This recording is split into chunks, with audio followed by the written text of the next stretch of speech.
I'd like to ask the Minister for Enterprise what purchase contract was in place with Anonymouse MMX for ferry houses. Minister to reply. As I said in my answer to the Honourable Member in December 2018 in sitting at Keys, as part of its contract with Visit Isle of Man, the PR agency Hope and Glory designs and delivers a number of outside-the-box marketing initiatives. The purpose of these initiatives is to increase awareness of the Isle of Man across our target markets and regions. The idea of Ferry House initiative came from Hope and Glory. The involvement of globally renowned artist Anonymouse MMX was also secured through the PR agency. Therefore, there was no contract in place directly between the department and Anonymouse MMX. A normal procurement process was, however, followed to appoint Hope and Glory as a PR agency for Visit Isle of Man in 2017. Sage, supplementary. Thank you, Mr. President. I thank the Minister for his response with regards to Hope and Glory. How has the Minister done his due diligence to ensure who has he actually paid for this contract? And the other question I'd like to ask with regards to the contract, it was recently reported in the press that there's been this significant damage to the ferry house within the Honourable Member's constituent area, and I'm just wondering what ongoing costs the Manx taxpayer is going to be expected to pay if there wasn't a contract in place. These haven't been up for 12 months yet. Minister to reply.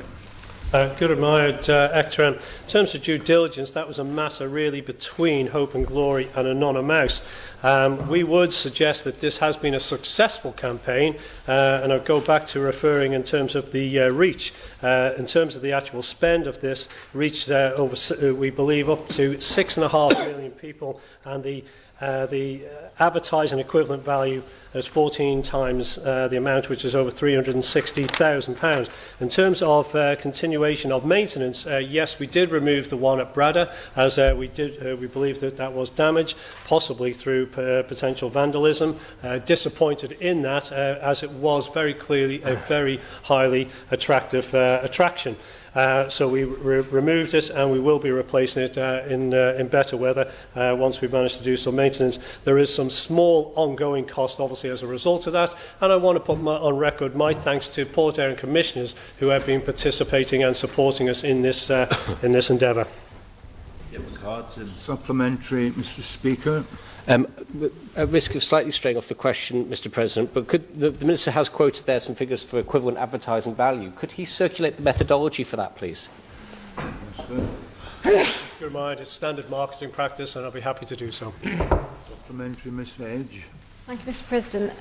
I'm sure the Minister is aware that Hope and Glory were responsible for doing the Adrian Gray stone balancing project on the island, and I'm just wondering what the significant difference has been with the ferry houses with the reach, and whether he could provide both figures for that.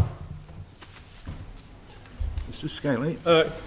Yes, that's historic. I'm sure we'll have those figures and be happy to do that.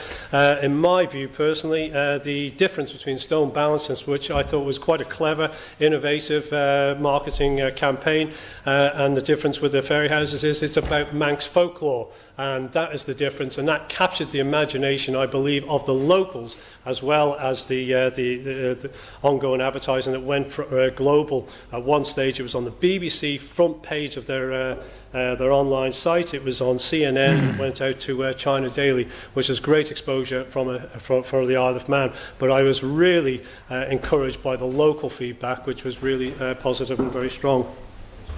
Question 16, final supplementary. Ms. Thank you, Mr. President.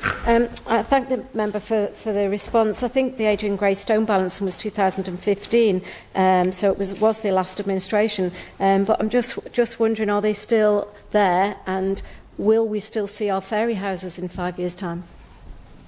Minister. No, I doubt those stone balancing stones will be there from 2015, but it was actually done as a pictorial, a visual, the photographic presence of those, seeing them against our dramatic and stunning scenery. So I do believe it had good positive impact. And of course, we do have the Manx weather to consider, and that's what we will be considering going forward. And we have had other requests from other parts of the island to do more of this, and we will be considering that going forward. Again, this will fall on the visit agency, who have the responsibility for the promotional aspect for our tourism sector.